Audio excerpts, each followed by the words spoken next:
Ya,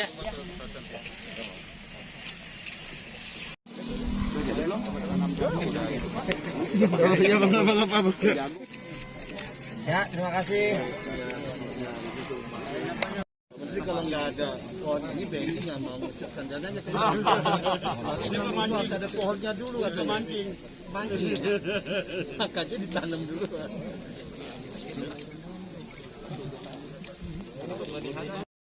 Ini nggak boleh.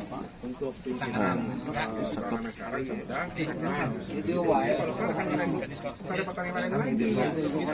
Ini kena digodok.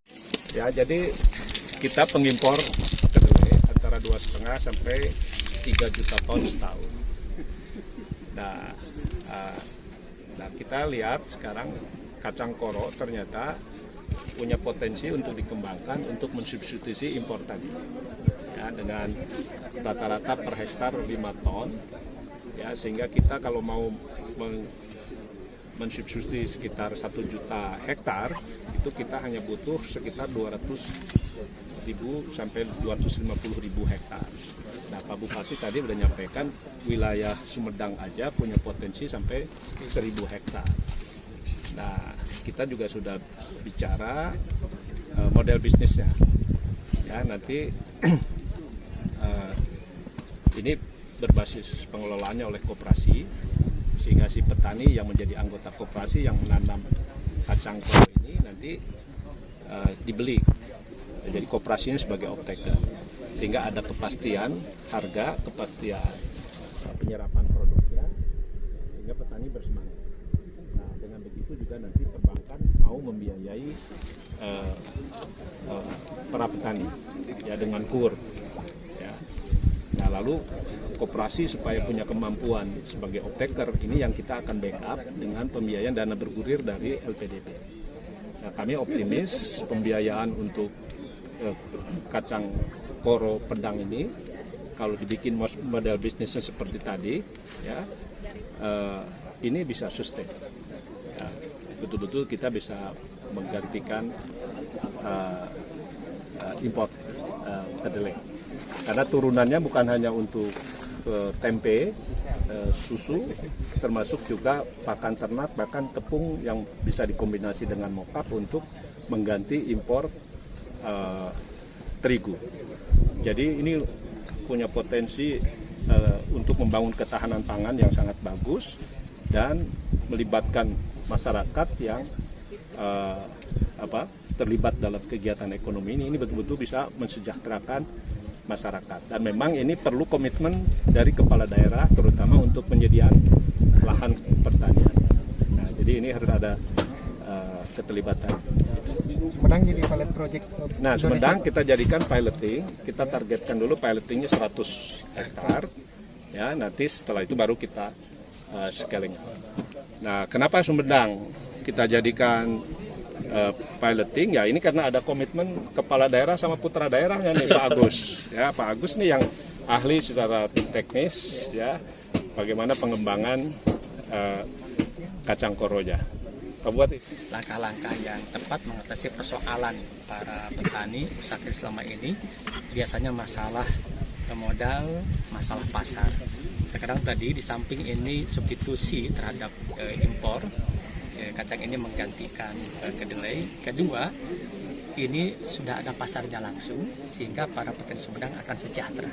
Itulah hakikatnya pemerintah mensejahterakan masyarakat, dan model bisnis yang disampaikan oleh Pak Menteri menjadi solusi bagi kami.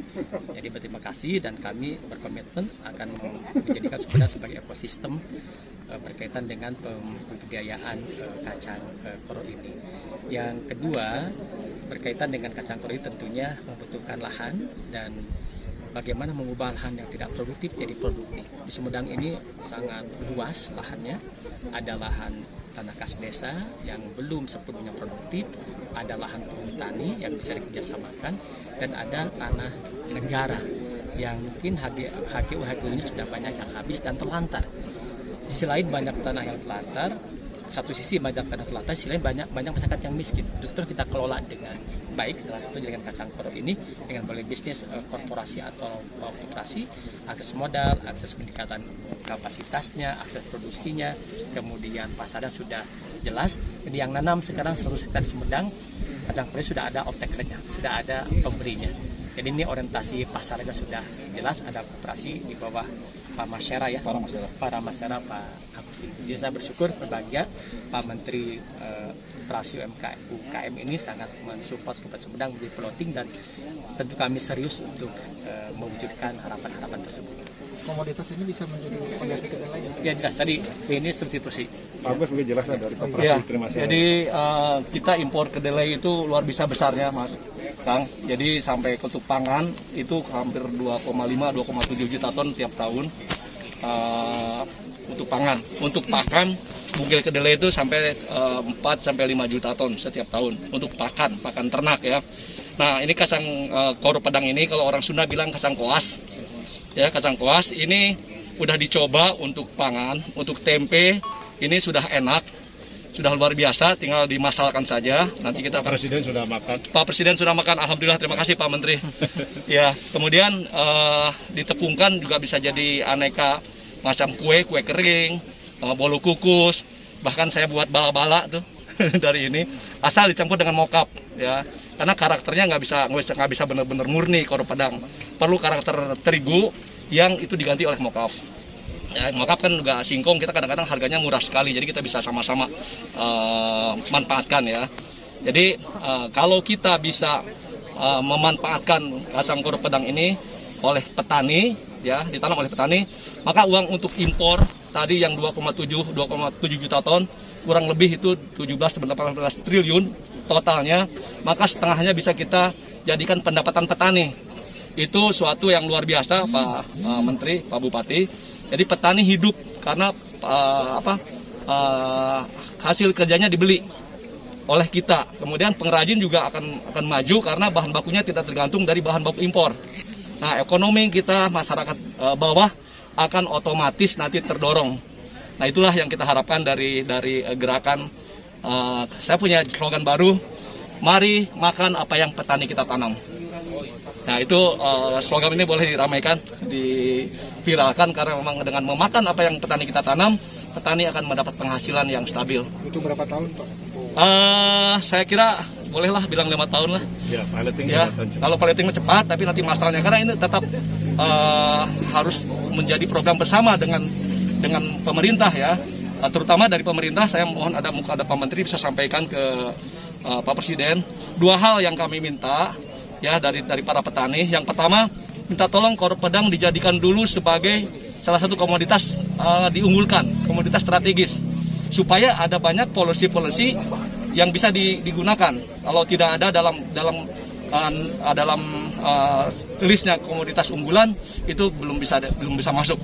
Yang kedua, Pak Menteri mohon, petani udah mulai ramai membeli ya, koperasi, bukan koperasi mungkin terbatas karena ada yang di luar koperasi yang menanam. Kalau bisa itu dibeli. Jadi mungkin Bulog katakanlah 1% dari nilai impor kedelai belikanlah ke petani, supaya apa? Ada kesempatan bagi pengrajin tempe dan lain-lain untuk mendapat barangnya. Gitu. Kalau udah ada tersedia kan bisa dipakai, dicoba. Nah, kalau sekarang saling nunggu dulu produksi dari petani yang ada di koperasi, mungkin terlambat atau telat. Nah, jadi itu 2 hal. Mohon dibantu Pak Menteri, Pak Bupati, ya tadi. Jadi kan kacang koro sebagai komoditas strategis nasional, kemudian dibeli deh oleh Bulog berapa persen lah, 1% dari impor pakai beli buat ini. Jadi petaninya happy. Ya, nuhun Kang.